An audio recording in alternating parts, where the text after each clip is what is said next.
est homme de conviction et qui ne l'est pas.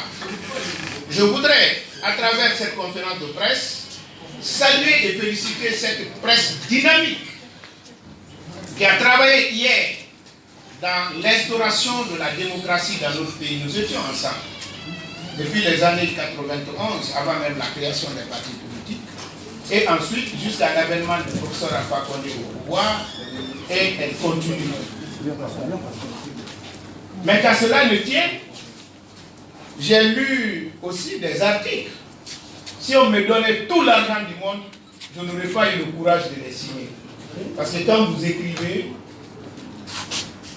vous pouvez partir, mais l'écrit va rester. Donc quand on doit écrire quelque chose, on réfléchit plusieurs fois avant de l'écrire.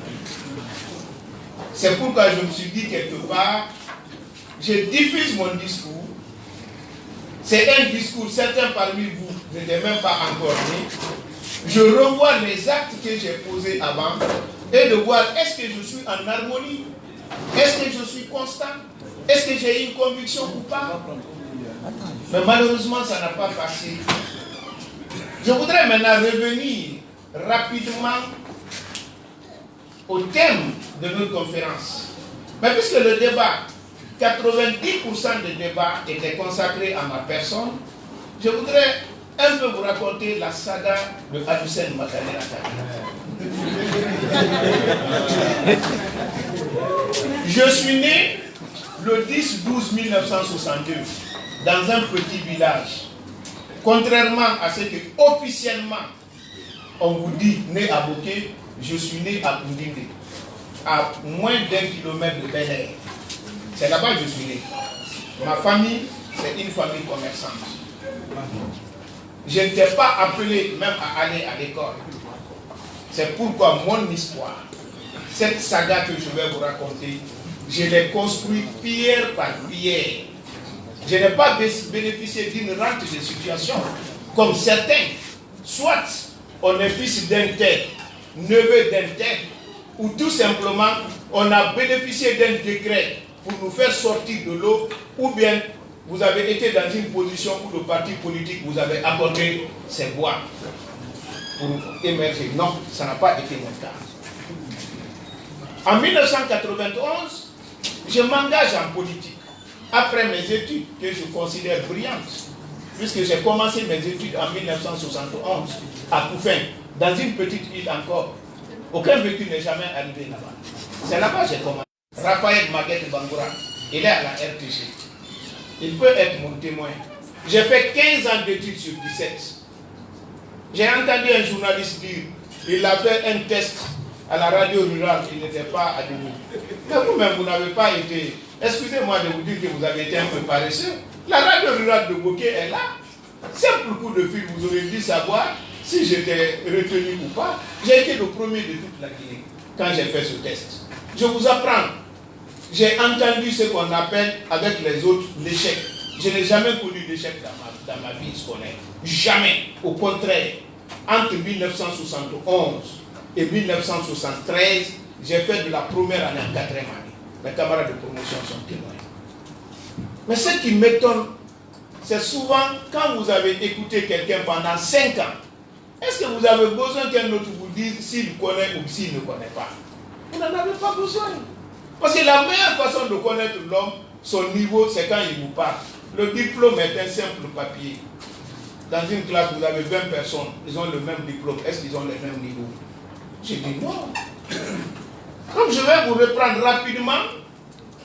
En 1991, je suis avocat à la faveur des élections communales. Je suis dans une équipe. On tient une réunion. On dit non.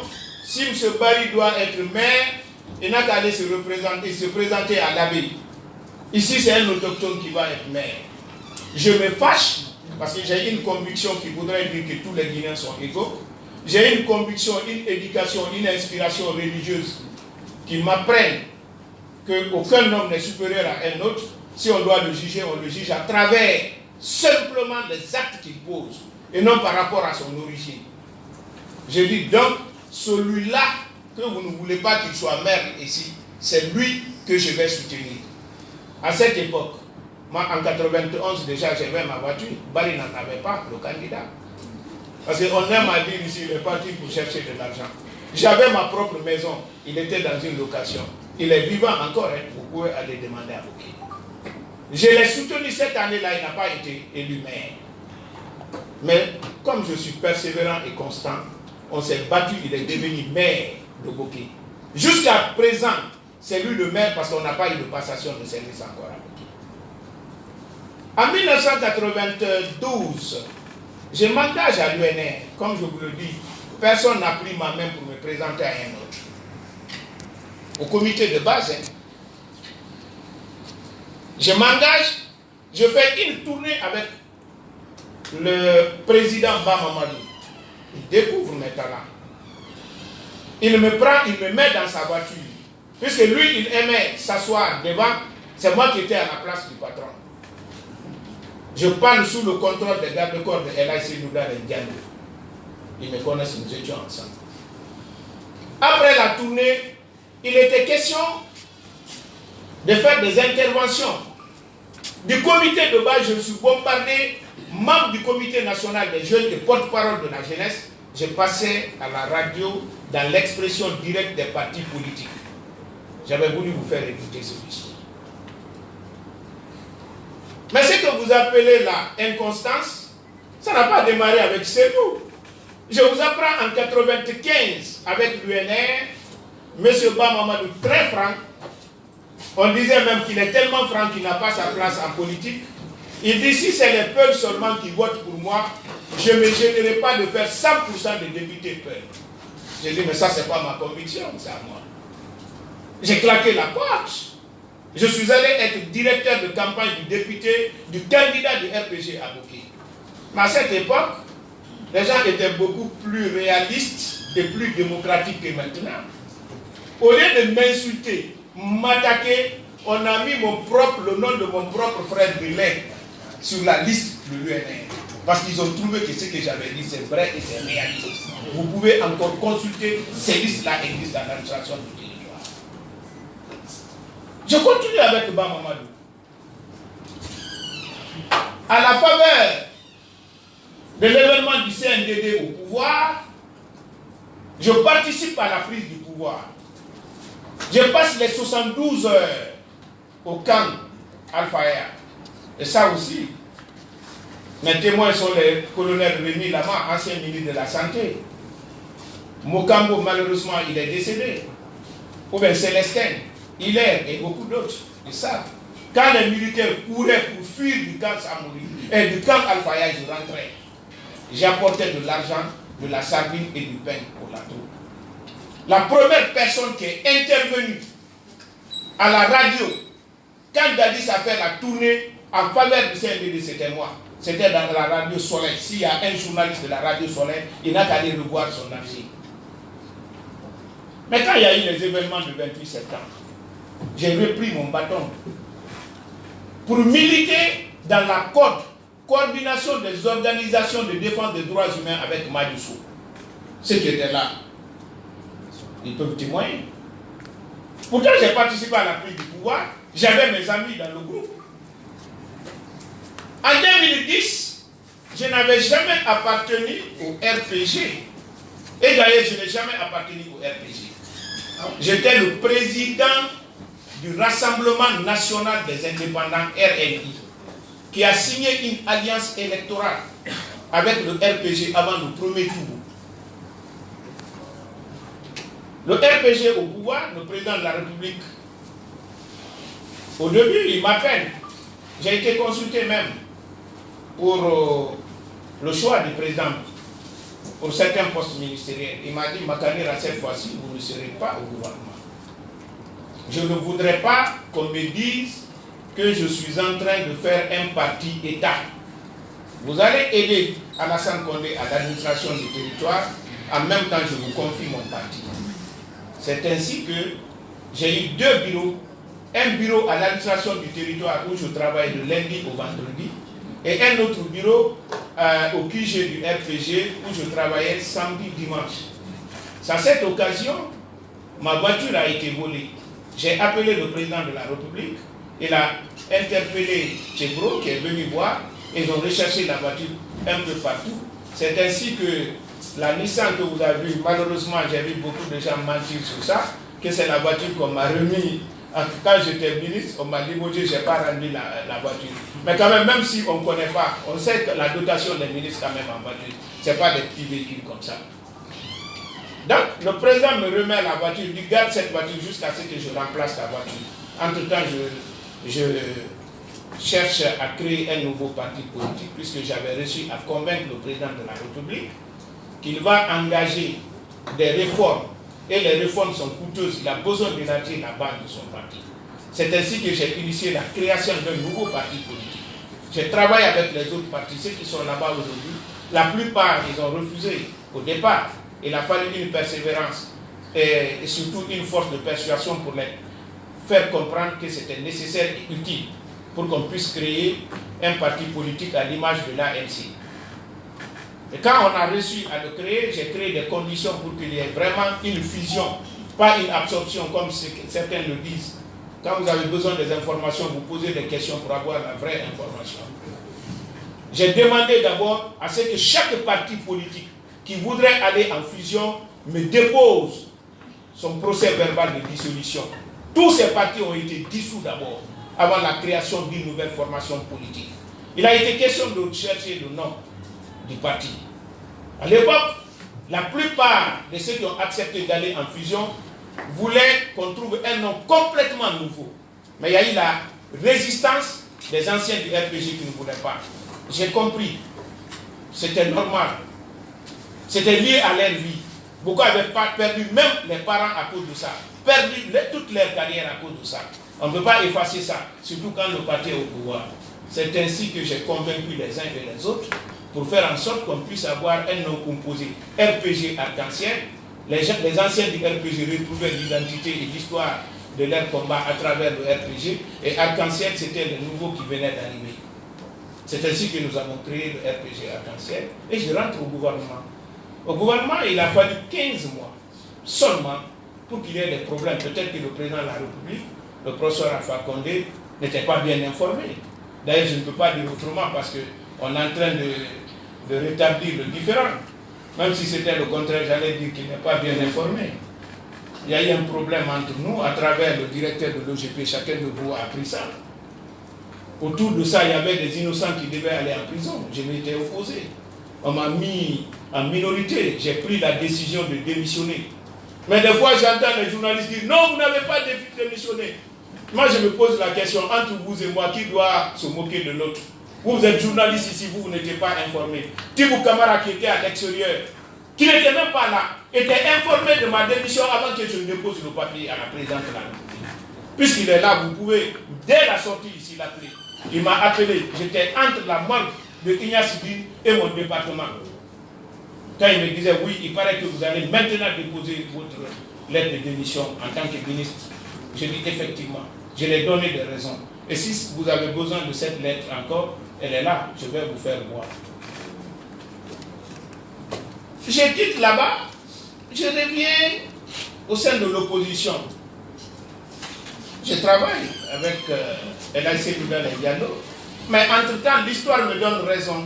Celui que j'ai suspendu, on l'a rétabli contre ma volonté.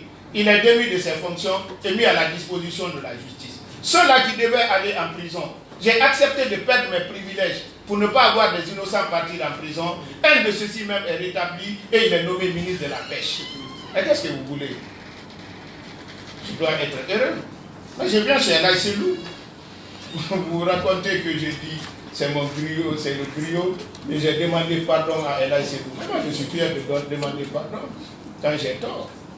C'est la modestie, il faut être humble. D'ailleurs, c'est ça même un homme, un religieux. Parce que effectivement, celui qui ne demande pas pardon, c'est un Dieu parce qu'il ne se trompe pas.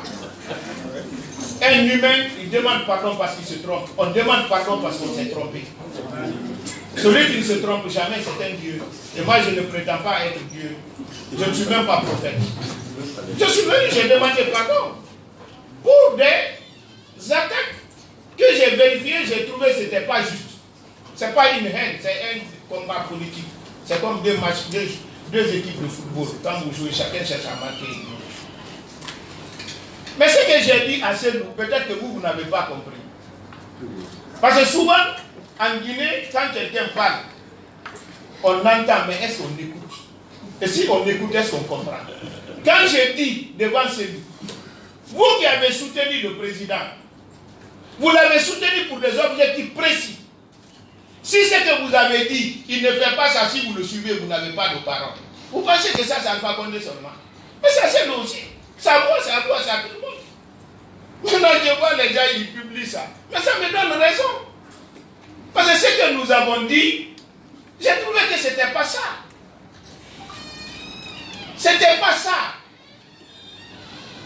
Et je l'ai prouvé. Une raison suffisante de suspendre ma participation. Pour la simple raison, nous avons travaillé ensemble. Nous avons pris des décisions ensemble. Nous avons décidé d'aller aux élections ensemble. Quand on a eu des conseils élus, on s'est retrouvés pour prendre la décision de la conduite à suivre. Si entre-temps, votre allié, il vous laisse, il signe avec le parti au pouvoir, votre principal adversaire. Il ne se limite pas de ça. Celui pour lequel vous avez fait la campagne, il est élu sur votre liste, on le retourne contre vous. Et on va au-delà de l'ethnostratégie pour vous écarter, parce que vous êtes d'une communauté. Si vous êtes un homme de conviction, vous allez continuer? C'est pas possible. Maintenant, je vous ai entendu parler de transhumance. Je vais vous parler quelque chose. Peut-être que le terme n'est pas bien compris, mais ce qui m'a fait rire, c'est quand on parle de consensus, on nous compare à ces gens-là. Ou bien la Guinée, on a perdu la mémoire. Même ça, c'est récent. 1992 aujourd'hui, si vous n'étiez pas né, mais vous pouvez demander avant de parler. C'est pas ces nouveaux opposants. Ils n'ont même pas 8 ans dans l'opposition. Ce que vous considérez là comme éternité. Nous avons fait 2 fois ça avant que Alpha Condé ne soit. Plus de 2 fois ça avant que Alpha Condé ne soit au pouvoir. C'est pourquoi j'avais voulu que vous suivez mon discours. J'avais parlé de tout ça. Je ne suis pas étonné aujourd'hui que certaines personnes qui veulent avoir le pouvoir, non, je n'étais pas du PIP comme acte prémonitoire. J'avais dit dans mon discours, quand on entend des cadres, très souvent de bonne foi, ils disent je me suis débrouillé avec la première république, je me débrouille avec la deuxième république, je me débrouille là avec la troisième république. D'autres encore ont plusieurs cartes de parti en attendant sans doute d'exhiber au moment venu la borne. Ce sont ces gens-là. Ils avaient celui qui ose vous dire là, je n'étais plus dans aucun parti politique, il était ministre, il était premier ministre. Vous pensez qu'il n'avait pas une carte de PIP? Mais il ne le sort pas aujourd'hui, malheureusement. Mais qu'est-ce que ça a donné? Les 2 types de cartes, ça a donné 3 catégories de cartes. 3 catégories de cartes. La première catégorie, elle dit qu'elle se débrouille avec tous les régimes. C'est les partisans de moindre effort. Tout le régime qui vient, ils sont ensemble et ils n'ont pas de problème. Deuxième catégorie de cadres, ce sont ces cadres-là qui ont sérieusement amassé de l'argent. Ils sont sur des fortunes qui représentent plusieurs milliers d'années de leur salaire. Ils ont trouvé maintenant qu'ils ne méritent pas être ministre ou président de la République. C'est pourquoi dans tous les partis politiques, si on ne choisit pas président, il ne reste pas. C'est ça la vérité. Mais renseignez-vous. Chacun a créé des partis. Mais est-ce que... Et troisième catégorie, c'est ceux-là qui ont accepté de faire violence sur eux-mêmes, accepté de perdre leur carrière, leurs affaires, pour voir le pays pour une conviction. Ils ne sont pas nombreux. Je fais partie de cette race. Regardez le paysage politique de la Guinée. Citez-moi un seul qui n'était pas à un moment donné opposé à l'instauration de la démocratie dans notre pays, qui ne s'est pas opposé à la création d'une presse libre, qui ne s'est pas opposé à l'organisation des élections transparentes, qui n'a pas fait la promotion du mandat à vie de Conté. Citez ces gens-là dans le paysage, tous ceux qui ont des partis politiques d'envergure. Donnez-moi un seul nom. Si on est honnête, on va se dire maintenant la vérité face à face. Parce que s'il y a un modèle, si moi je suis bon ou mauvais, c'est qu'il y a un bon quelque part. Je voudrais que vous me citiez le nom de quelqu'un. Nous, on est différents. On n'est pas allé dépouiller la population, prendre tout l'argent de la population pour venir en politique. On est parti avec les moyens de bord. Et quand j'ai adhéré à l'UNR, de tous les grands partis politiques de la Guinée à cette époque, le plus pauvre, c'était Ba Mamadou. Il n'avait même pas l'argent pour payer son propre véhicule. Si vous ne le savez pas, je vais vous le dire. Il roulait dans les véhicules de Elhadji Touled, qu'on appelle sénateur, ou bien Elhadji Mamad Samba. Et c'est cet UNR-là aujourd'hui qui est à l'UFDG. Donc quand je suis venu sur lui, c'est prendre mon argent propre à moi pour financer sa campagne et non recevoir de lui. Maintenant, je vais commencer à discuter avec vous sur les termes que vous utilisez. Transhumance. Vous savez ce qu'on appelle transhumance? Parce que c'est le sens figuré. Le sens réel veut dire quand les troupeaux se déplacent pour aller chercher le pâturage. Mais le sens figuré veut dire quoi? On ne parle pas de transhumance aux États-Unis. Vous avez entendu parler de transhumance en France? Pourtant, les cadres de gauche et de la droite sont dans le gouvernement de Macron. On l'a dit en Afrique. Transhumance, on le dit en Afrique. Parce que nos pays sont mal gérés. Nous-mêmes, nous acceptons cette conception qui voudrait que être membre du gouvernement, c'est aller piller le pays. C'est pourquoi ce terme est intervenu pour deux raisons principalement, c'est comme ça. La première raison, quand le parti est au pouvoir, il tire les gens du néant, ils s'enrichissent. Que ce soit les petits fonctionnaires qui deviennent des milliardaires ou les hommes d'affaires. Quand ce parti-là tombe, sans conviction, rien, ils vont aller dans les autres partis pour chasser les plus méritants et prendre leur place. C'est ça la transhumance, la première façon de transhumance. Ils les chassent parce qu'ils ont les moyens. Ils ont les moyens parce qu'ils ont accepté ce que nous avons refusé. Ils n'étaient pas plus intelligents que nous. Hein. Ministre Kiridi Bangoura, avant qu'il ne vienne, j'étais déjà une star en Guinée sur le plan. J'étais une star. Partout où Ba Mamadou allait parler, je parlais avant lui. Et quand il parle, j'étais son interprète. Si vous avez suivi le discours, vous allez savoir, il y a eu l'évolution du discours politique. Les Guinéens me doivent beaucoup de ça. Au début, au demeurant, vous allez visiter les archives de la RTG. Chacun venait avec son français, allait lire. Quand mon tour est arrivé, j'ai divisé le discours en deux. Une partie en français, une partie en langue nationale soussou. Et je crois que si vous suivez l'articulation de mon discours, vous allez savoir ce qu'on appelle constance. Parce que la constance ne veut pas dire être sur plate et ne pas bouger. C'est pourquoi j'ai pris la définition pour moi. La constance veut dire fermeté de caractère. La rousse? Oui, fermeté de caractère. Force morale permettant de supporter les épreuves. Persévérance. C'est ça la constance. Mais quand vous parlez même constance avec le parti, un parti politique c'est quoi? C'est une association autour d'une philosophie ou d'idéologie. Donc c'est une association au service de l'idéologie. Donc la constance c'est par rapport à l'idéologie. C'est pas par rapport à rester dans un parti politique qui ne bouge pas. Mais même si je me mettais dans la logique de ceux qui disent que la conscience veut dire que tu ne bouges pas, dès que tu es dans un parti politique, tu ne quittes plus là-bas. Si je me mets dans votre logique là, dites-moi, je vais rester derrière qui? Je vais rester derrière qui?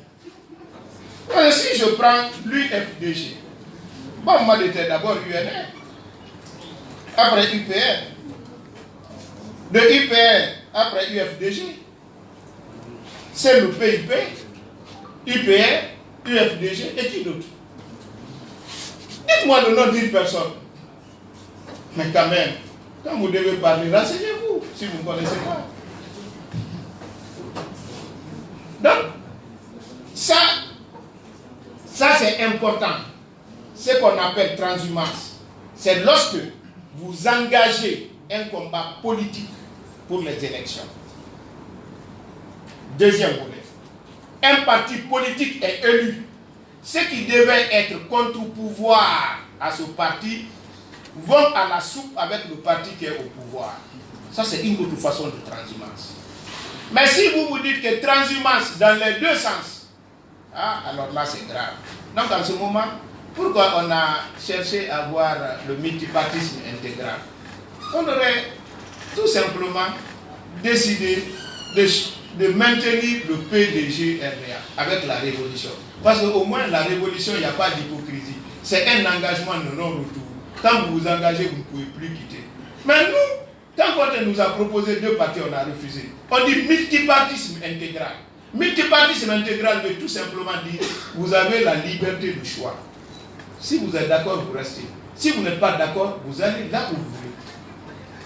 Bon, ça c'est des notions d'une manière générale. Mais ce que je voudrais maintenant, vous dire maintenant, là où malheureusement notre combat, malheureusement à mon corps défendant, je suis en train de constater, on a tué notre démocratie, c'est quand ceux-là qui n'étaient pas acquis à l'idéal démocratique ont pris les partis. Ils avaient beaucoup d'argent. Ceux qui se sont battus sont devenus pauvres. Et finalement, la démocratie n'existe plus dans les partis politiques, c'est devenu une entreprise. J'ai entendu les journalistes dans les grandes gueules la dernière fois. Non! Pourquoi vous n'avez pas fait la dissidence à l'intérieur pour trouver un autre courant que de quitter? J'ai dit d'abord, vous posez mal la question. Je ne suis pas membre d'un parti, je suis président de mon parti, je vais crier dissidence où? Deuxièmement, à supposer même que j'étais du parti. Les partis politiques en Guinée, vous et moi, nous savons. Mais je ne sais pas si vous faites beaucoup d'efforts pour que cette situation change. C'est des entreprises. Et même pas les sociétés anonymes où il y a beaucoup d'associés. C'est un seul patron qui décide de tout. Tous les grands partis politiques. Vous demandez aux militants quel est le projet de société de votre parti, il ne connaît pas. Il connaît le nom de son président. Et il sait lui veut être président. Donc dans cette situation, vous avez deux possibilités. Vous acceptez ce qu'on vous dit, ou vous refusez, vous quittez. Pour preuve, je vous ai dit tout de suite que l'UFDG, c'est l'ancienne UNR, l'ancien PRP et le parti de Alioune 5. Regardez ceux qui gèrent l'UFDG aujourd'hui. Allez dans les archives, regardez les anciens responsables de l'UNR, du PRP. Vous allez voir si vous allez trouver certains là-bas. Tous ceux qui décident. C'est ce que vous appelez constance. C'est ce que vous appelez constance. Vous avez, avec la perte de mémoire, vous avez tué notre démocratie. Vous avez tué la démocratie. Pourquoi? Parce que si les uns ont accepté de collaborer pendant plus de 20 ans avec le régime de Lansana Conté, ils se sont enrichis. Vous avez dit que c'est eux qui sont les modèles. Vous n'aurez pas d'autre modèle que... C'est pourquoi tout le monde va vers le pouvoir pour avoir de l'argent. C'est vous. Si vous avez parlé des combattants comme Ba Ousmane, Kerno Souleymane, Modibo Fofana et tant d'autres, vous allez créer des modèles, des références, pas par rapport à l'argent, mais par rapport à un idéal que ces gens-là ont incarné dans l'histoire de notre pays. Le journaliste Évasion m'a dit la dernière fois, vous avez échoué lamentablement pour les politiques. J'ai dit oui, vous pouvez le dire aujourd'hui. Parce que hier, vous n'étiez pas là. Hier, porter un t-shirt de l'opposition dans les zones comme Bofi, c'est comme vous êtes condamné à mort. Il y a combien de morts? Porter un simple t-shirt de l'opposition. Ou bien tenter de faire un meeting à Mafraya, le président de la République Alpha Condé, simple meeting. Aujourd'hui, vous avez la caméra, vous avez les radios, vous pouvez dire ce que vous voulez, vous pouvez nous traiter comme vous voulez. Vous avez même trouvé une loi, moi je suis opposé à cette loi, nous sommes des amis, il faut que je vous dise la vérité. La loi sur la dépénalisation des délits de presse, je suis opposé. Vous ne devez même pas être fier de ça. Moi je vous le dis sincèrement, à votre place je n'aurais pas accepté. Je dois assumer mes responsabilités. Si j'assume ce que je dis, je n'ai pas peur d'être devant le juge sur les actes que je pose. Peut-être qu'on aurait trouvé un moyen pour vous protéger par rapport à l'État. Mais à cette pauvre femme, je pense à ma mienne, une femme qui ne sait même pas correctement lire, qui n'a jamais travaillé un jour, qui n'a jamais pris un salaire de quelqu'un. Les gens se permettent à la radio de dire qu'elle a détourné 8 milliards. Ils peuvent le dire, parce qu'ils savent qu'il n'y a pas de sanctions derrière. C'est ce qu'on appelle liberté. Souiller l'honneur des gens, détruire les gens à travers le micro. Je suis opposé. Nous sommes des amis, j'aime cette corporation, j'aime ce métier de la presse. Je voudrais qu'il y ait des hommes exemplaires. C'est pourquoi moi je suis opposé à la dépénalisation du délit de presse, très sincèrement. Pour terminer, pour donner la parole aux jeunes, pour renforcer, comme nous on commence à vieillir. Mais je ne terminerai pas sans vous dire quelque chose. Peut-être que sans vous dire que ceux qui pensent que la conviction c'est rester sur place, ils se trompent. La conviction, la constance, c'est être en harmonie avec soi. C'est la fidélité. J'ai dit à mon frère Condé, la fidélité est une vertu, mais elle n'est pas isolée. La fidélité est une vertu, mais elle n'est pas isolée. Si je dois être fidèle par rapport à vous, c'est que j'ai vu des qualités en vous qui m'obligent d'être fidèle. Ça peut être la croyance et beaucoup d'autres. Et lorsque vous changez, si je vous suis dans ça, je deviens infidèle par rapport à moi-même. Alors que la meilleure fidélité, c'est être fidèle à soi-même. C'est ça la vérité. Donc je vais vous dire que vous m'avez franchement aidé cette semaine-là. Je suis devenu l'une des plus grandes stars de la Guinée. Ceux qui ont bien écrit et ceux qui ont mal écrit sur moi. Mais ceux qui n'ont pas compris, en tant que politicien, mon père m'a appris. Il n'est pas allé à l'école, ce monsieur-là. Il n'est pas allé à l'école, hein. Mais il m'a dit le politicien, c'est celui qui transforme les obstacles en opportunités. C'est ça le politicien. Et Riel n'entamera ma détermination d'être un jour président de la Guinée pour mettre tous les Guinéens au même pied d'égalité. Mais ce qui m'étonne, c'est le fait que les actes que je pose passent à l'inaperçu. Si tous les Guinéens, chacun de son côté, avaient lutté contre l'ethnocentrisme, contre l'injustice, comme ce que je venais de vous dévoiler, est-ce que vous pensez que nous serons là aujourd'hui? Mais si vous commencez à dire, quand quelqu'un quitte ici, vous savez, nos partis, c'est à base ethnique. On n'a pas besoin d'aller voir le charlatan pour savoir que à l'abbé, l'Enouma, ou bien c'est celui qui gagne. C'est à base ethnique. En Haute-Guinée, c'est pareil. Même en Basse-Guinée au début, s'il y avait raflé partout, il y avait des sous-sous. C'est ça le constat. Mais si vous dites maintenant, tous les peuples là où ils votent, ils ne doivent plus quitter là-bas. Celui qui quitte là-bas, c'est un renégat, c'est un apostat. C'est comme ça que vous voulez aider notre pays. C'est comme ça que vous voulez aider notre pays. Il faut les encourager à suivre l'idée, non pas la personne. À suivre les intérêts du pays et non pas les individus. Si c'est les intérêts, ça change tous les jours. Oui, si c'est les intérêts, ça change tous les jours. Chaque discours tenu, chaque acte posé change votre perception. Je suis convaincu, à 100%, plein de gens qui sont parmi vous, en franchissant cette porte-là, Ils avaient une perception. En sortant, ils auront une autre. C'est ça l'homme. Mais l'homme qui ne change pas, ce n'est pas un homme d'idées. Ce n'est pas un homme. La science et ses dérivés sont répétés 840 fois dans le Coran. La plupart des versets du Coran, terminaison, vous ne savez pas si vous savez. Donc on ne sait pas. On doit chercher à savoir.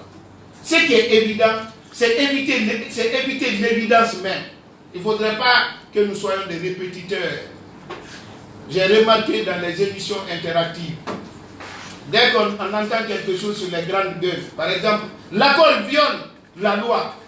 Toutes les radios presque reprennent la même chose, l'accord viole la loi. Tu demandes à un journaliste, cet accord-là qui viole la loi, viole quelle loi? Il ne peut pas te le dire. Mais il viole quelle loi? Il ne peut pas le dire. J'étais avec eux, je leur ai dit, ça viole quelle loi? Il n'a pas dit. Il dit, pourquoi vous l'avez signé? J'ai dit, mais il faut savoir la différence entre le droit et le devoir. Mon droit, c'est facultatif. Je peux l'exercer ou pas. Si je suis conseiller, je peux désister en faveur de quelqu'un, tout comme je peux l'exercer. Je suis électeur et éligible. D'ailleurs, si personne ne désiste pour personne, vous n'avez jamais un. Nous sommes 29 conseillers à Boki. Si chaque conseiller décidait d'être candidat, on aurait chaque candidat une voix, ta propre voix. Il n'y aura pas une voix. Mais les partis ont décidé, dans un accord, l'opposition, la mouvance, chaque groupe décide de désister dans une commune en faveur de l'autre. Tant que ça s'arrête là, aucune loi n'a été violée. C'est vouloir maintenant imposer cet accord à la loi, c'est ce qui viole la loi. Pour preuve, il y a eu un accord écrit entre l'UFR de Sidya Touré et le RPG Arc-en-Ciel d'Alpha Condé, à Boki. Mais le RPG a refusé. À Boki.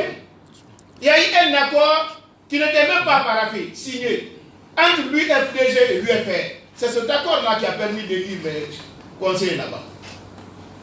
C'est pour vous dire que ça ne violait aucune loi. Je voudrais qu'on ne soit pas répétiteur. Quand on dit Makanera ne connaît rien, vous allez écouter Makanera. Mais posez-lui la question s'il ne connaît rien. Si on dit les transhumants, mais demandez à savoir il est transhumant en quoi. Mais c'est très simple que ça. Quelqu'un qui avait 20 ans dans l'opposition, on dit toi tu n'es pas constant, c'est quelqu'un qui n'a même pas 7 ans dans l'opposition, c'est lui qui est constant. Et surtout qui est passé par la soupe avant d'être là-bas. Mais quand même, soyons quand même rationnels et objectifs. Parce que ce que je vais vous dire, je ne défends pas ma personne. Moi je suis sûr d'une chose, je crois en Dieu. La hawla wa la quwwata illa billah. Il n'y a de force et de puissance qu'en Dieu. C'est lui, rien d'autre. J'ai 57 ans. J'ai 57 ans, je commence à penser de ce qu'on dira après moi. Je suis très différent des autres. Mais vous pouvez avoir l'opportunité de discuter avec des anciens ministres qui ont été mes collaborateurs au gouvernement. Quand tout le monde avait froid, les gens tremblaient. Parce que l'élection est terminée, l'élection présidentielle. Donc c'est sûr, le gouvernement va changer. Les gens tremblaient, tout le monde avait peur. J'étais le seul qui était serein. Demandez, mais ils sont là. J'ai dit, mes témoins, ils sont là. J'étais serein, mon frère. Quand il m'a dit, Makanera, toi, tu nous étonnes toujours. J'ai dit, mais mon frère, vous avez fait 5 ans, vous avez peur. Plus que moi. Je n'ai même pas 2 ans encore. Cela veut dire, même si j'ai fait 10 ans, je vais avoir peur comme vous encore. Donc je préfère avoir le courage tout de suite. Cabri Mor même n'a pas peur de couteau. Je me suis considéré déjà que je ne suis plus ministre. Le jour où ils ont décidé d'enlever, ils ont décidé de me limoger, je n'avais même pas un bic dans mon bureau. J'avais tout déposé à la maison. Donc j'étais très tranquille dans ma tête. Mais pourquoi j'ai essayé de vous rencontrer? C'est pour élever le niveau de débat. Pas à cause de moi, mais pour la Guinée. Parce qu'on dit que la Guinée est riche. Scandale géologique, scandale agricole, plein de cours d'eau pour l'aménagement hydroélectrique, aménagement agricole, mais on est toujours derrière. On doit se poser la question pourquoi. C'est parce qu'on a des problèmes au niveau des ressources humaines.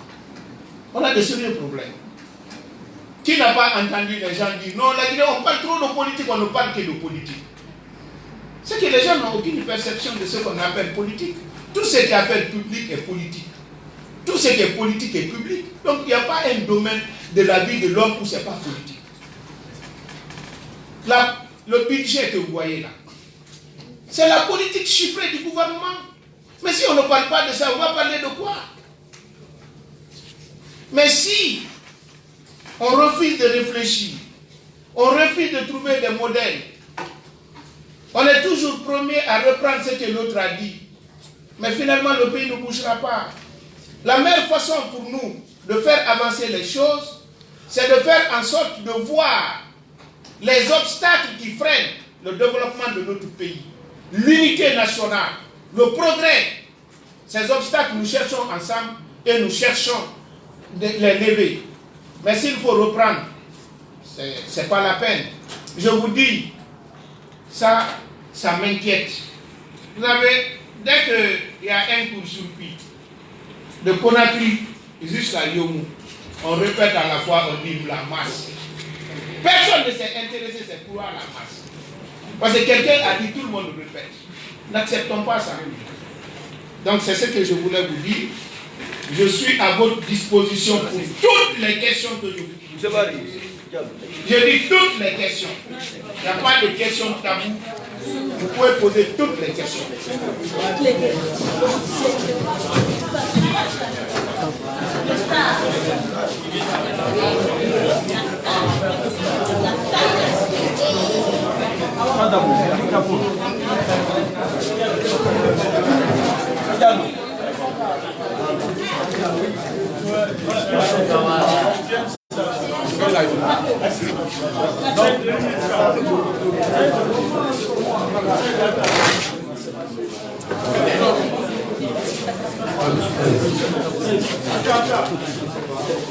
S'il vous plaît, un côté de citoyen.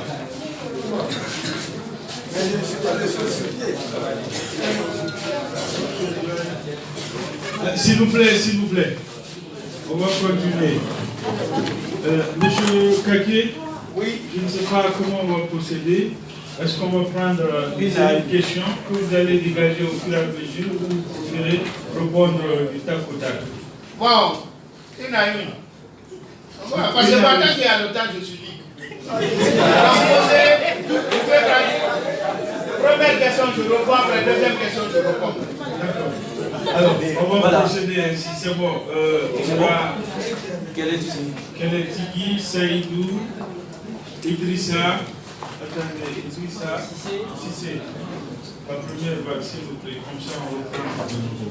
On va y aller. Keletigi. Voilà, M. Makandera, bonjour. Bonjour. Moi, c'est Keletigi de la Radio Bonheur. Utilisez le micro.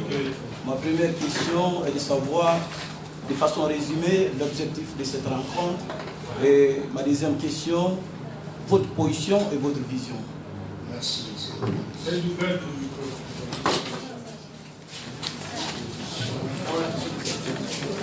Quelle est ma position?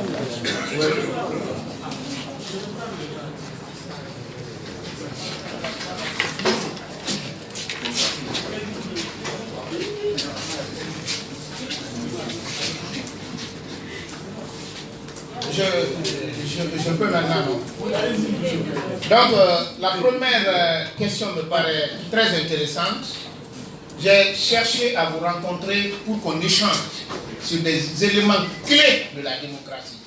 Parce que la démocratie, c'est la possibilité qu'a un citoyen de pouvoir choisir le parti dans lequel il adhère et pouvoir quitter ce parti quand il n'est plus en harmonie avec l'idéologie de cette partie, qui est par opposition à la dictature ou à la royauté où on ne peut pas quitter quand on s'engage. Maintenant, quand je vois dans la littérature, on est en train de condamner tous ceux qui quittent d'un parti à un autre, je me demande, est-ce qu'on a compris même pourquoi on organise des élections? Ailleurs, aux États-Unis par exemple, les élections de mi-mandat, c'était hier, non? Le président est élu 2 ans seulement. On vous demande de voter. Est-ce que la majorité a changé ou pas? Est-ce que vous êtes satisfait? Si vous n'êtes pas satisfait, vous votez contre lui au Congrès, vous diminuez son pouvoir. Mais si en Guinée, on met que dès que quelqu'un dit que c'est un transhumant, finalement, pourquoi on n'a pas décidé d'être dans la révolution? Ça, c'est une opposition contre la démocratie même. Donc j'ai dit, il faut que je partage avec les journalistes pour qu'on ait le même niveau de compréhension par rapport à ce qu'on appelle transhumance, par rapport à ce qu'on appelle démocratie, et surtout le fait que la démocratie, c'est la possibilité pour les citoyens de pouvoir décider de leur sort, de pouvoir décider de leur opinion librement. Par contre, si on dit qu'il faut fonctionner comme les autres partis politiques ailleurs, vous devez travailler sur ça. C'est possible. C'est possible. Mais si un journaliste écrit, un journaliste à qui j'avais beaucoup confiance, qui dit seuls les anciens premiers ministres et certains ministres sont capables de gérer leur parti. Les autres, ils utilisent la politique du ventre. Ils pensaient qu'ils voulaient m'aider ça. Mais j'ai compris qu'ils ne connaissent rien. Mais rien absolument. D'abord, quand il dit les anciens premiers ministres, pourquoi seulement les anciens premiers ministres sont riches en Guinée? Le problème de la Guinée, ce n'est pas parce que les acteurs politiques sont pauvres, c'est parce que les anciens gestionnaires sont trop riches. C'est ça le problème. Si lui, journaliste, il ne connaît pas ça, mais c'est un crime. Donc je ne pense pas que cela soit modèle. Dans un pays où c'est les anciens ministres et les anciens premiers ministres qui sont riches, la règle voudrait que c'est les hommes d'affaires qui doivent être riches. C'est les hommes d'affaires qui doivent être riches. Les anciens ministres, les anciens premiers ministres, l'idéal voudrait qu'ils soient pauvres comme la moindre des citoyens. C'est ça. Mais s'il y a une chose écrite comme ça, alors qu'au fond, ce qu'il aurait encouragé, c'est les anciens ministres pauvres. Et encourager les citoyens à participer au financement de leur parti. On ne le dit pas assez. Parce qu'on a donné toute la chance à ceux qui ont pillé le pays d'être au-dessus des autres. Donc encourager l'impunité. Parce que si moi, je prends beaucoup d'argent, je deviens chef d'un grand parti politique, mais si je suis au pouvoir, je ne lutterai pas contre la corruption, c'est impossible. C'est comme ça que je suis venu. Parce que l'argent du gouvernement, on ne prend pas seul. Vous ne pouvez pas prendre seul. Donc vous ne pouvez pas lutter contre la corruption. Alors qu'au fond, vous devez dire à la population, ne regardez pas celui qui a l'argent. Parce que quelle que soit sa richesse, il ne peut pas construire le pays avec son argent. Regardez celui qui a l'idée. Regardez celui qui n'a pas pillé le pays. Regardez celui qui s'est sacrifié pour le pays.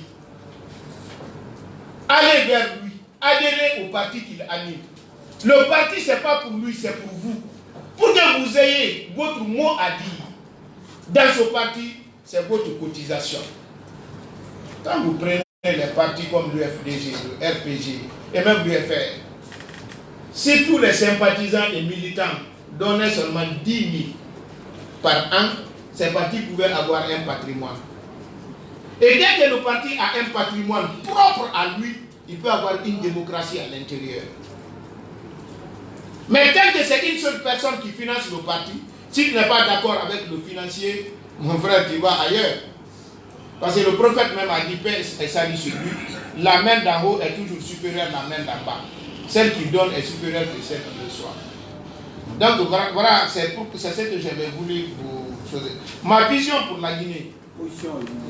Oui, ma position actuelle, je suis membre de l'opposition républicaine qui a suspendu sa participation parce qu'elle ne se reconnaissant pas dans les manifestations en rapport avec l'installation des conseils communaux. Pour la simple raison, c'est qu'on revendique à Kindia, l'opposition républicaine a fait pire à Bokeh. C'est à cause de ça que je ne me reconnais pas. J'ai suspendu, peut-être ma participation, je vais redescendre, ou je fais comme les militaires, à chaque fois ils ont suspendu, ça ne s'est jamais redescendu. Mais de toute façon, ma position actuelle, je suis de l'opposition républicaine, mais je m'oppose à ces manifestations. En dépit de tout cela, je voudrais que l'État les permette de manifester. Ce n'est pas parce que je ne suis pas d'accord avec l'idée, mais je voudrais qu'ils manifestent. Je suis un démocrate. Je voudrais qu'ils manifestent, mais moi je ne partage pas. Et si j'ai les possibilités de m'adresser à la population, je leur dirai de ne pas sortir. Pour la simple raison, il y a des risques qu'on ne peut pas prendre pour que quelqu'un soit maire. Si je dois prendre des risques importants, allant jusqu'au sacrifice ultime, il faut que ça soit pour la patrie, pour des causes nobles et justes. Par exemple, l'instauration de la démocratie, la lutte contre l'injustice, la lutte pour le développement économique et social. Si je meurs dans ça, je suis un martyr. Mais parce que mon frère, là, lui, n'est pas élu maire à Doubreka, moi je vais mourir pour qu'il soit maire. Mais est-ce que son âme est supérieure à mon âme? Pour que moi je meure, pour que lui soit maire. Je refuse. C'est pourquoi si je pouvais quand même convaincre les jeunes, je leur ai dit, manifester c'est bon. D'ailleurs, je les félicite en passant. Grâce à eux, nous avons obtenu ce que nous avons aujourd'hui. Mais quand même, il ne faudrait pas qu'ils acceptent d'être manipulés à tout moment. Qu'ils sachent quand manifester et pourquoi manifester. Oui, c'est du rapidement. Alors,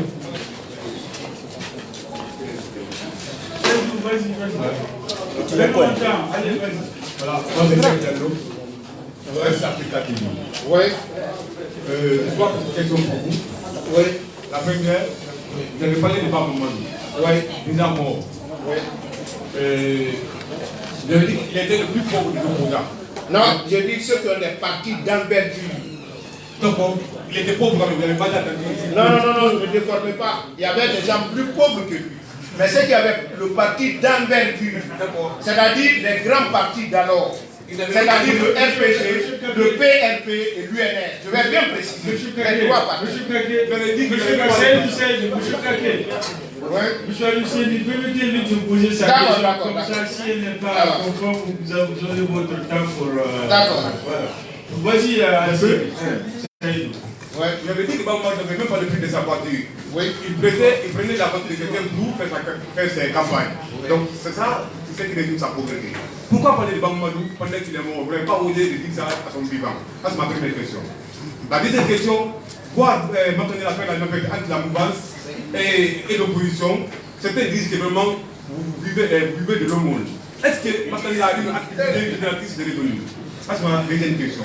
La troisième et la dernière question, nous avons appris que Makanda Kagé est prêt pour soutenir un troisième mandat. Est-ce que cela est vrai? Merci. Il dit ça, garde le micro après. Maintenant, Bon, vous avez dit que j'ai parlé de Baba Mamadou à sa mort. Moi, je pense que dire que quelqu'un est pauvre, c'est pas mauvais. C'est vous qui trouvez qu'être pauvre, c'est mauvais. Le prophète Mohamed paix et salut sur les terres. Mais pourquoi vous avez peur qu'on vous dise pauvre? Ah, vous êtes riche. Moi,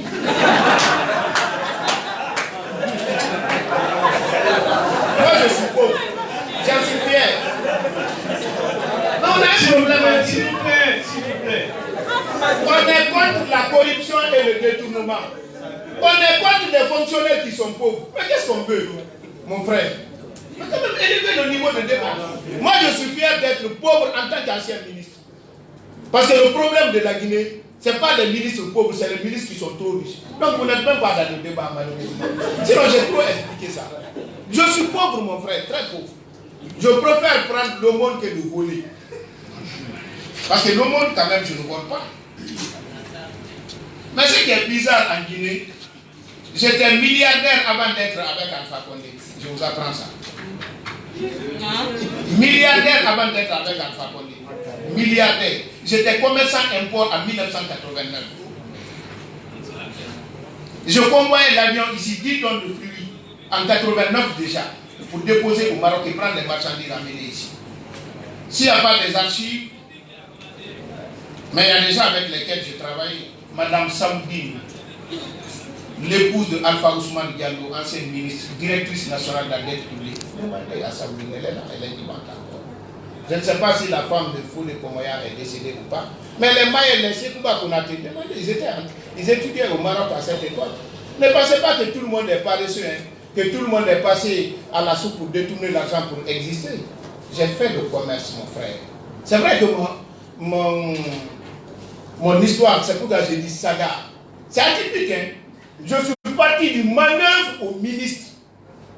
Et je ne peux dire personne, je ne peux indexer personne, c'est lui qui m'a permis de faire ça. C'est mon courage, ma persévérance. Du manœuvre au ministre.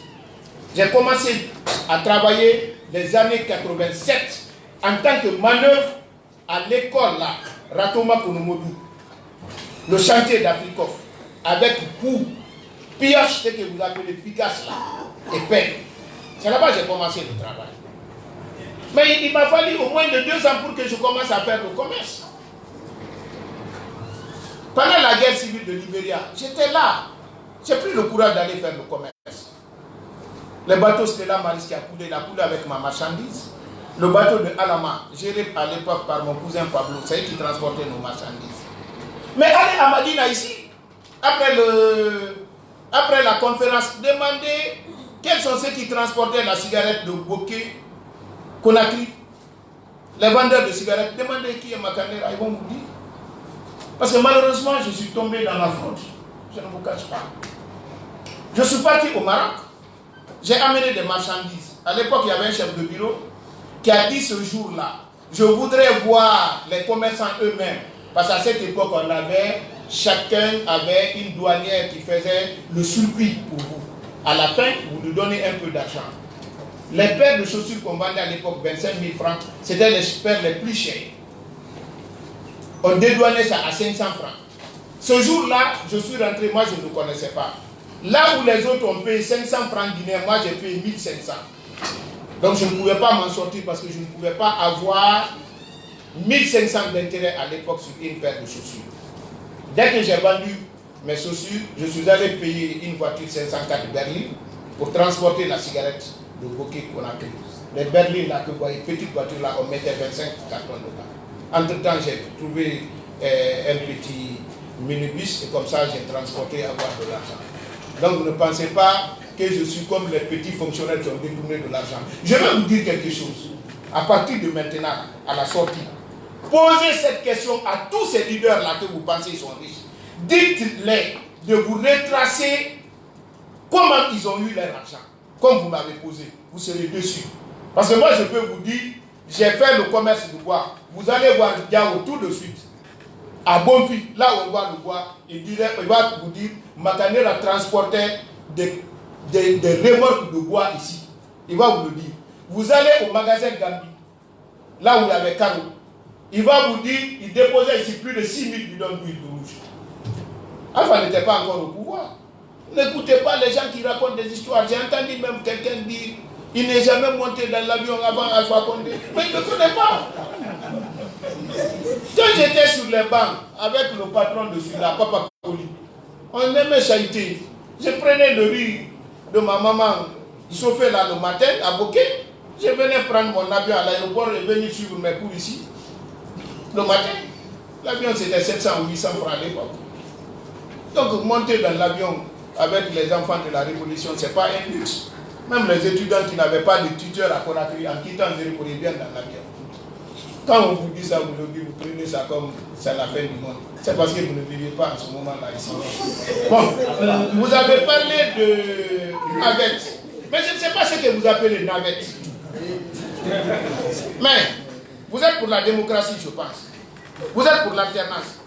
Mais est-ce que c'est les moutons qui doivent quitter chez Alpha Condé pour qu'il y ait l'alternance? Ou bien c'est les hommes? Donc ce n'est pas moi qui suis pour le 3e mandat, c'est vous.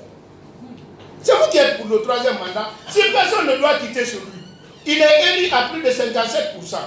Ceux qui sont là-bas doivent rester, personne ne doit quitter. Dites-moi maintenant comment on va vers l'alternance. Si tout le monde doit rester là où il est. Donc c'est vous qui encouragez l'alternance. Je dis donc je suis d'accord avec vous. Même moi j'avais voté pour lui. Donc je rejoins là-bas. Parce que c'est un crime de lèse-majesté de voter pour quelqu'un et voter pour un autre. Mais quand même élevons le niveau de débat. Dire que c'est eux qui me nourrissent. Bon, alors je vais mourir maintenant comme j'ai quitté là-bas. Parce que je vivais de l'air au monde. Maintenant, 3e mandat. Je vais vous dire la franchise. Je vais vous dire très sincèrement, je suis un homme qui s'est battu pour cette démocratie, pour l'alternance.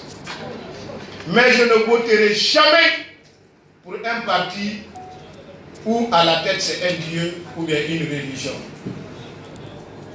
Je ne le ferai pas. Je ne veux pas l'alternance pour l'alternance. Je voudrais une alternance crédible qui garantit la démocratie. Ce n'est pas une alternance où on tombe dans une autre dictature plus dure que la dictature qu'on a connue. C'est ce que j'ai dit.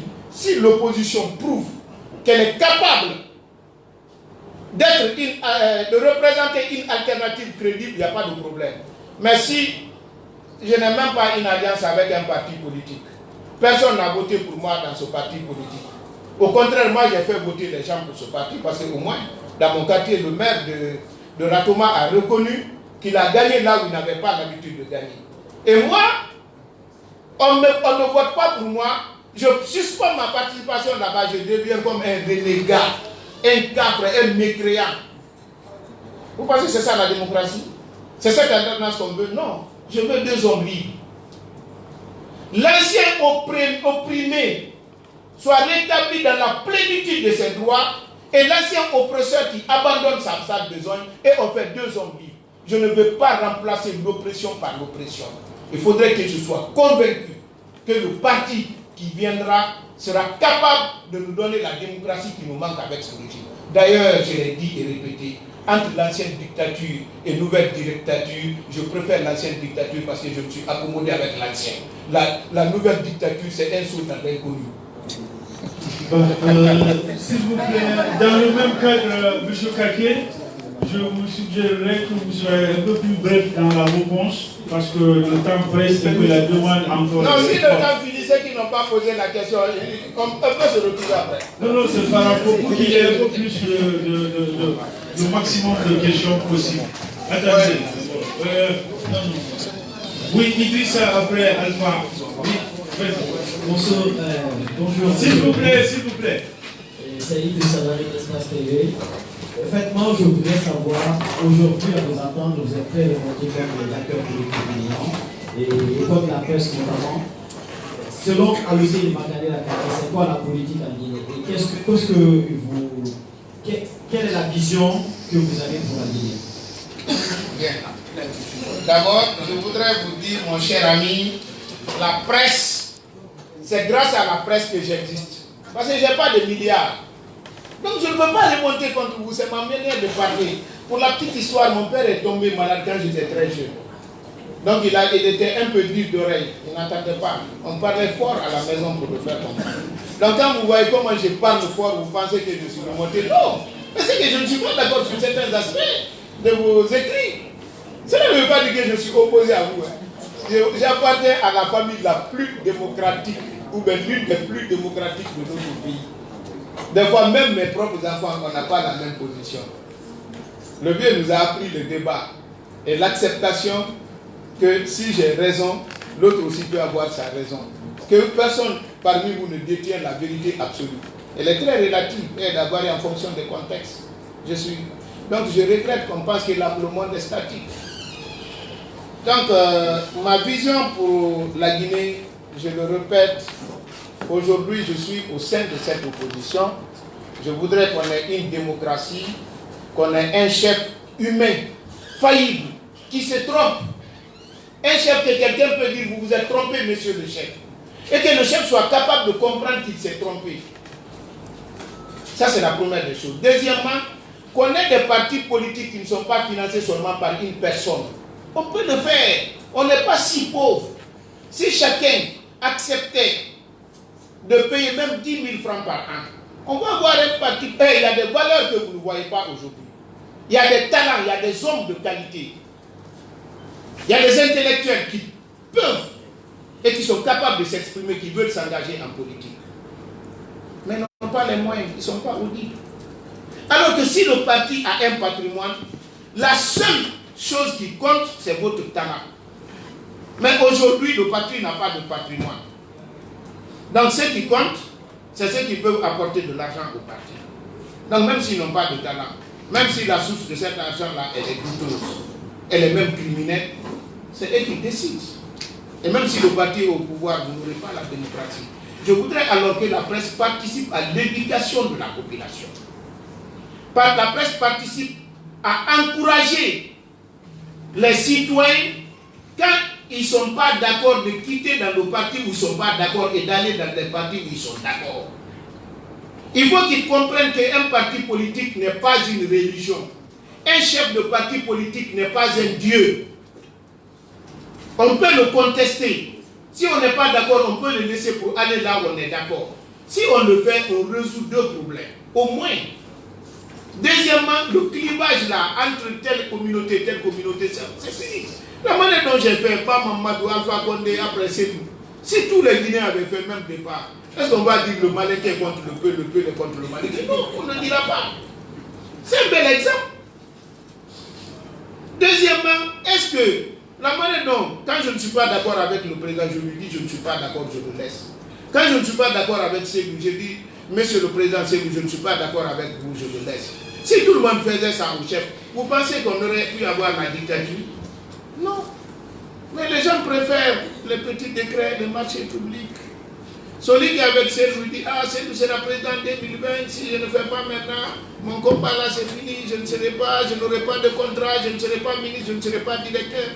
Finalement, à cause de ça, ni l'opposition, ni la mouvance, vous n'avez vraiment pas la démocratie. Il faut qu'on se dise la vérité. J'ai cette expérience-là. Je suis l'un des opposants les plus anciens. Contrairement à ce que les gens pensent. C'est pourquoi je répète encore, si vous voulez dire que Constance est durée dans l'opposition, donnez-moi le nom d'une seule personne. Il n'y en a plus. Parce qu'elle n'est pas Ousmane. Ils ont fait 5 ans maintenant. Donc moi je les ai dépassés. Parce que moi je suis revenu faire 2 ans et demi. Plus que lui. Je peux vous aller le poser. Oui, Alpha, rapidement. Ou bien c'est bon, ici, qui là, vas-y. Non, là. Non, oui. Permettez juste. Oui, vas-y, Alpha. Merci, moi c'est Alpha Diallo. Et je voudrais juste faire une observation, si vous permettez. Oui. Et après poser cette question. D'accord. Dans votre discours liminaire, vous avez dit que vous donnez la parole à ceux qui sont à vos côtés. J'aimerais bien que vous leur donniez la parole pour ne pas être, comme on dit, le leader maxime. Ça. La question, c'est de savoir pourquoi toujours le je. Là, vous utilisez toujours le je, moi. Et vous ne parlez pas toujours au nom du parti. Pourquoi vous n'utilisez pas le nous? C'est la seule question que j'avais à vous poser. Et mes condoléances pour le décès de notre frère Makanera, qui a été un grand artisan du PRP d'abord, de l'INR ensuite, et qui est décédé et qui habitait Cosa. Merci. Merci. D'abord, j'avais demandé aux deux de parler. Elles avaient dit que j'avais tout dit. Bon, j'utilise le jeu, ce n'est pas la personne physique de Makanera, mais c'est une personne morale qui représente le parti.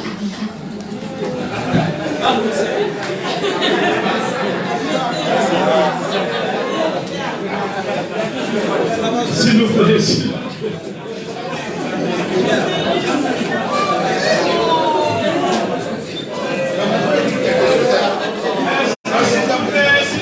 vous plaît. Allez. Oui. Oui, monsieur Kaki, allez-y. C'est bon. Ça, non, il faut dire quelque chose.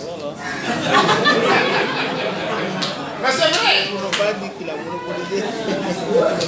avez fait une remarque, je prends en compte. Maintenant, j'exige à ce qu'eux aussi partent. Parce qu'en tant que président, le pouvoir que j'ai, je demande que ça nous parle un peu.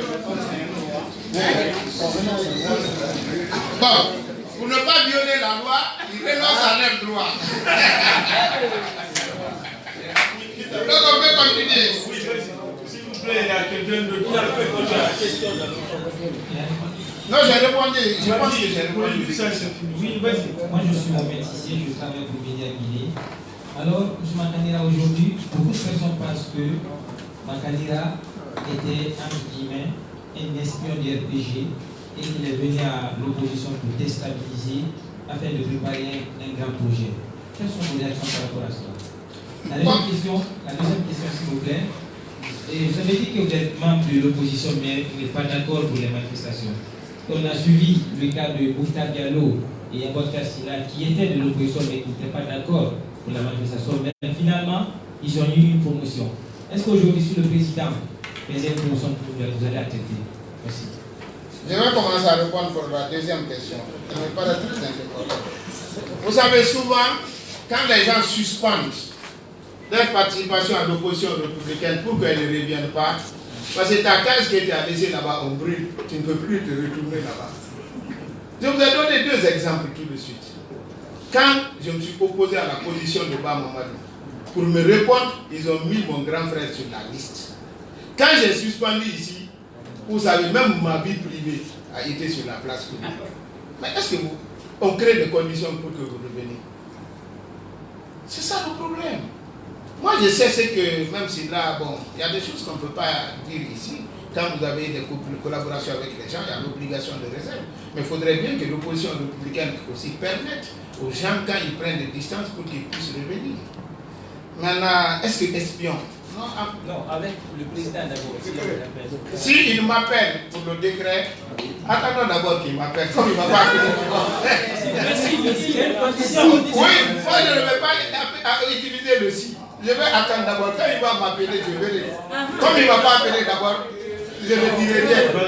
Maintenant, est-ce que je suis espion?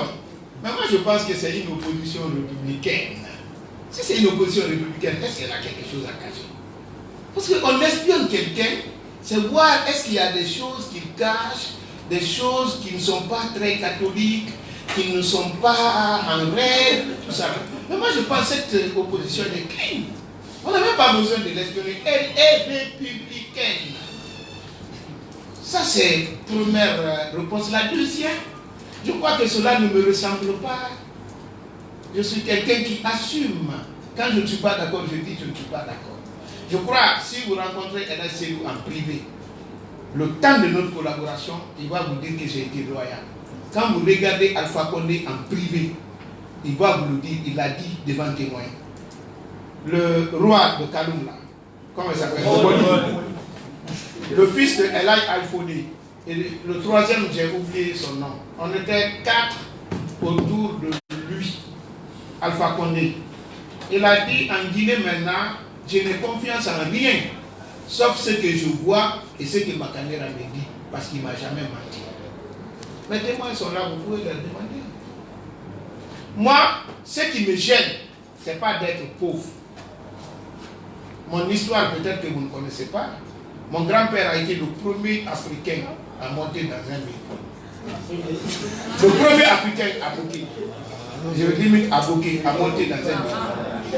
Ibrahima Souli Makanera. Alpha Condé est né dans ces mêmes Africains. À l'époque, les peuples appelaient Mossouri Nantino Okabiru, mon Allah Souri au Sorin. Ça, c'est mon grand-père. Mon père, il était ami de Bari Koua. Son père a épousé l'une des tantes de ma mère. Bari Koua était au commerce. Mon père avait sa boutique à Madina, ici, tout près de ma femme. Chaque femme avait sa boutique avec mon père et avec les travailleurs. J'ai vu tout ça. Après, je suis devenu encore plus pauvre que les plus pauvres.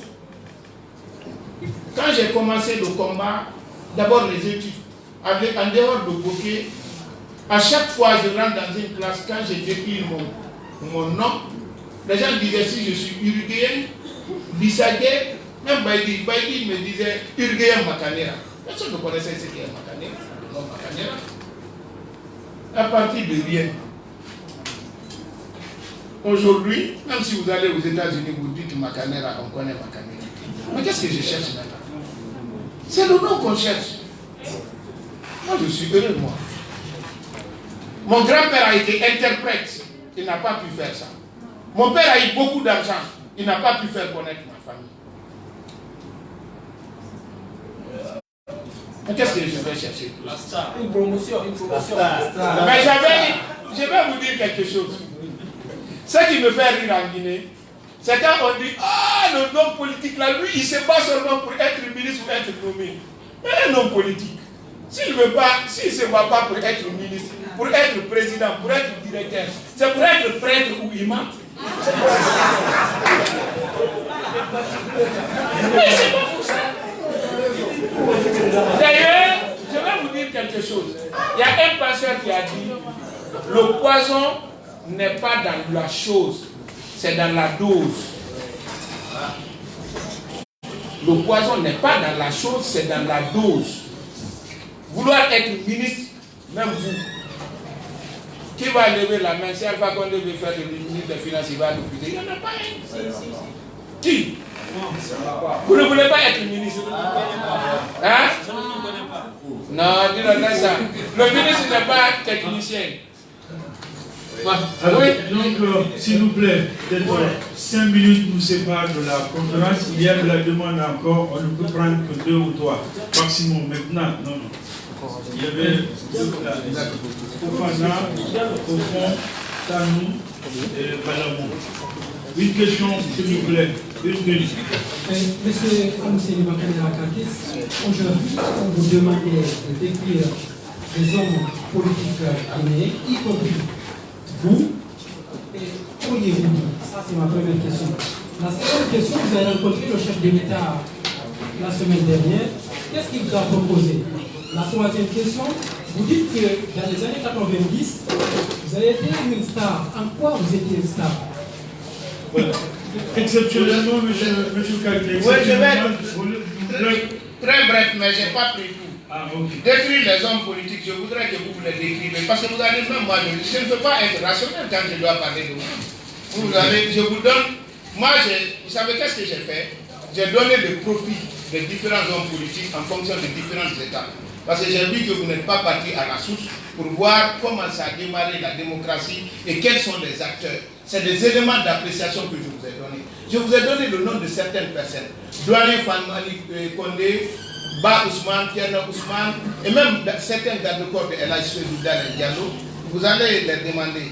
Maintenant, la deuxième question, j'ai oublié. Qu'est-ce que le président de la République vous a proposé pour votre rencontre?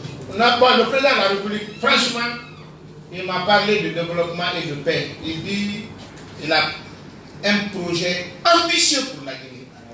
Mais pour ça, il faut qu'il y ait la paix. Il voudrait que les hommes politiques acceptent qu'il y ait la paix. Moi, je pense que ce qu'il a dit, il a déroulé, ce n'était pas une mauvaise chose. Si on acceptait de manifester quand cela est nécessaire. Par exemple, si Alpha Condé réalise aujourd'hui, demain, si c'est moi qui suis là-bas, ou un autre, il ne commence là où Alpha a laissé. Si c'est manifesté pour que les élections se tiennent à date, je suis d'accord. Si c'est manifesté parce qu'il y a la mauvaise gouvernance, je suis d'accord. Mais si c'est manifesté pour manifester, je m'oppose. Donc c'est ce que nous avons parlé et j'étais d'accord avec lui. D'abord, ce que je vais vous rappeler.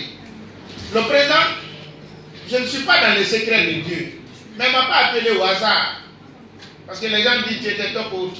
Vous avez vu ma position d'abord avec l'opposition républicaine avant que je ne sois appelé. Il a vu que pendant cette période, on avait une position commune par rapport au marché. C'est pourquoi il m'a appelé, on a participé et là, partagé les positions et là, il a vu que j'avais la même position que lui. La troisième question, vous pouvez me rappeler? En quoi vous étiez star dans les années 90? Ah, dans les années 90, j'étais star parce que les gens aimaient m'écouter. Je faisais toujours différemment que les autres. Lui, il est de l'UNR. Quand j'ai écrit le poème, le premier grand meeting que l'UNR a organisé au stade de Bombi, quand j'ai fini de lire le poème, Bamba est venu pour me soulever. Il dit, où tu as étudié? Tu as tout dit. Qu'est-ce que je vais dire maintenant? Tu as tout dit. À partir de là, j'étais dans sa voiture. Partout. C'est moi qui parle avant lui. J'étais devenu une star. Beaucoup sont connus aujourd'hui, on ne connaissait pas. Même aujourd'hui, pourquoi je suis devenu star? Quand le journaliste m'a dit hier, ta pub seulement a eu 1 million de vues. J'ai compris que maintenant il y a un label Makanera en toute modestie. Oui, bonjour.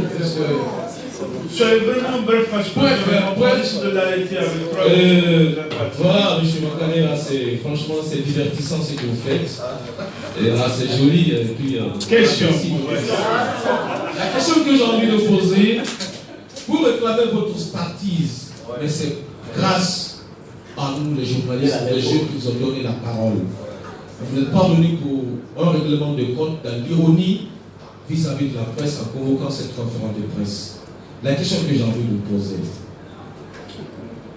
Le revirement de Makanera, ex-griot de Sénégal, n'a pas surpris des observateurs politiques avertis de ce pays.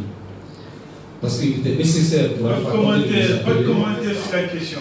Voilà, c'est par rapport à la question du troisième mandat. Vous avez tourné autour. C'était pas. Vous n'avez pas quand même. On n'a pas compris ce passage.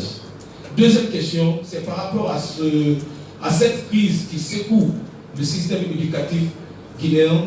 Si vous me permettez, par rapport à ce bras de fer entre le SNEC et le gouvernement, quelle est votre lecture là-dessus? Je vous remercie. D'abord, mon frère, je vous remercie. J'ai dit que je suis failli. Si vous avez trouvé dans mes propos des mots déplacés, des mots qui vous ont choqué, je me mets en garde à vous, je demande pardon. Parce que la presse, c'est elle qui a fait de moi ce que je suis et je l'ai répété. Peut-être que je me sentais tellement à l'aise avec vous.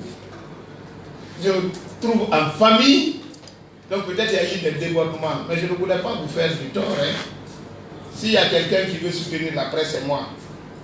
Ensuite, le revirement était attendu. Peut-être que c'était attendu par des observateurs, mais moi non. Dieu seul sait. À moins de 2 jours, si on me disait que je pouvais m'asseoir avec le président parler, je n'allais pas croire. Franchement, en toute objectivité. Je jure sur le Saint-Coran. Je ne pouvais pas croire. Mais quand c'est bien, quand ça vient, c'est venu. Vous ne pouvez pas. Il y a des choses que vous ne pouvez pas. Donc je l'ai rencontré, on a discuté et c'était très pathétique quand je suis rentré dans la cour après 2 ans et demi, après avoir quitté la cour. Troisième mandat, je crois que cette question elle est récurrente, mais je vous dis, si je ne suis pas sûr qu'on ne va pas voir un président, un homme, si c'est un autre Dieu qu'on va mettre à la place du président, je préfère l'homme que Dieu. Donc il faudrait que les partis nous rassurent. Il faut que les partis nous rassurent. Hein. Parce que ne soyez pas forcément ne dites pas forcément la démocratie, la démocratie. La démocratie peut accoucher autre chose. Hein. Le plus grand criminel de l'histoire, Hitler, il n'est pas venu par un coup d'État. Il est venu par le vote, librement. Mais quand il est venu, il a fait ce qu'on fait le coup d'État n'ont pas fait. Donc, c'est maintenant qu'on doit travailler sur ça. Ceux qui veulent qu'il n'y ait pas 3e mandat, travailler sur les partis qui le rassurent. Système éducatif, ça, ma position, elle est claire. Il faut que l'État accepte de parler avec le syndicat. Il n'y a pas de démocratie sans un syndicat fort. Et puis, c'est l'image qu'on donne aux revendications là qui est biaisée. Les gens ne viennent pas pour demander de l'argent au président ou au premier ministre. Ce n'est pas eux. Ce n'est pas pour eux l'argent. Ça, c'est l'argent public. Si moi je dis je suis mal payé, tiens mon argent. Tu me prouves que ton argent qui est là, c'est comme ça que j'ai utilisé. On discute ensemble. S'il y a des anomalies budgétaires permettant de corriger et d'améliorer les conditions de vie des enseignants, on corrige. Si les enseignants sont convaincus, il n'y a aucune possibilité, vraiment à l'impossible, ils les tenus, ils sont compréhensibles, c'est des intellectuels aussi. Mais lorsqu'on donne l'image, on vient demander au président, on vient demander au premier ministre, c'est là-bas où c'est mauvais. Mais vous devez faire aussi en sorte qu'on vulgarise la loi des finances, qu'on voit dans les lignes, entre les lignes. L'autre argent là, ça va, c'est pour nous l'argent, c'est pas pour le président. Lui-même, il doit être doté, il ne se dote pas. Si l'Assemblée vote, on regarde. Mais c'est ce qui ne se fait pas. Oui, rapidement. Oui.